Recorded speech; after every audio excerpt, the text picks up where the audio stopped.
सियासत का एक पुराना और बेहद शातिर नियम है, जब अपनी ही सरकार के वजूद पर आंच आने लगे तो सीधे बगावत मत करो, बल्कि दुश्मन की तारीफ इस तरह करो कि अपनों के पसीने छूट जाएं।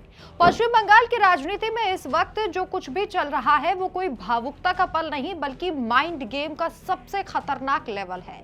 टीएमसी की फायर ब्रांड सांसद महुआ मोइत्रा ने बीजेपी के सबसे बड़े चेहरे शुभेंदु अधिकारी की तारीफ क्या की, मानो पूरी टीएमसी को 440 वोल्ट का करंट लग गया है। राजनीतिक पंडित कह रहे हैं कि ये प्यार नहीं है, ये तो सीधी चेतावनी है। महुआ जानती है कि दीदी को सबसे ज्यादा मिर्ची शुभेंदु के नाम से लगती है। शुभेंदु को भाई और रक्षक बताकर महुआ ने टीएमसी आलाकमान की सबसे दुखती हुई रग पर हाथ रख दिया है। संदेश बिल्कुल साफ है कि अगर पार्टी मेरा कद कम करती है तो मेरे पास विकल्प खुले हुए हैं।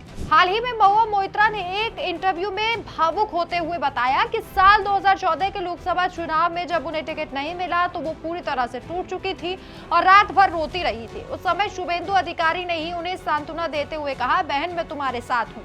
इतना ही नहीं, 2016 के विधानसभा चुनाव में जब महुआ करीमपुर से पहली बार चुनाव लड़ रही थी तो कोई और बड़ा नेता उनके प्रचार में नहीं आया, तब शुभेंदु ने ही वहां पर पहली जनसभा की थी। अब इस कहानी के पीछे की पूरी क्रोनोलॉजी को आप विस्तार से समझिए। कैश फॉर क्वेरी विवाद के बाद महुआ मोइत्रा को संसद से निष्कासित किया गया।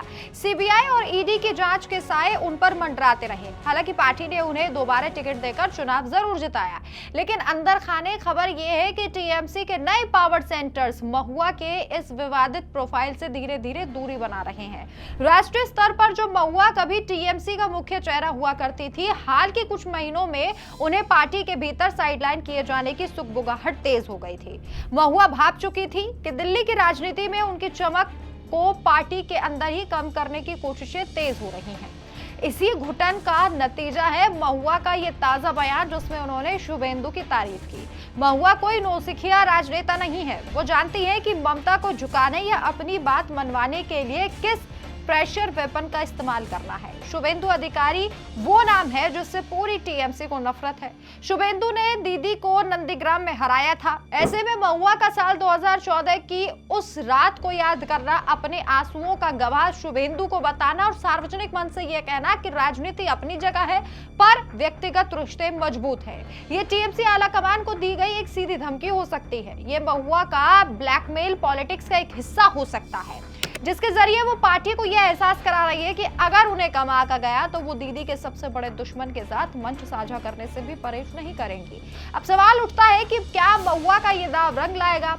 क्या ममता बनर्जी महुआ के इस प्रेशर टैक्टिक्स के आगे झुकेंगे और उन्हें संगठन में कोई बड़ा पद या जिम्मेदारी देंगे, या फिर महुआ का ये शुभेंदु कार्ड उनके लिए टीएमसी के दरवाजे हमेशा के लिए बंद कर देगा? राजनीति के शतरंज पर महुआ ने अपनी चाल चल दी है। अब गेंद ममता बनर्जी के पाले में है, तो देखना दिलचस्प होगा कि दीदी इस ब्लैकमेल पॉलिटिक्स का जवाब किस अंदाज में देती है। इस खबर पर आपकी क्या राय है? कमेंट करके अपनी राय जरूर बताएं। नमस्कार।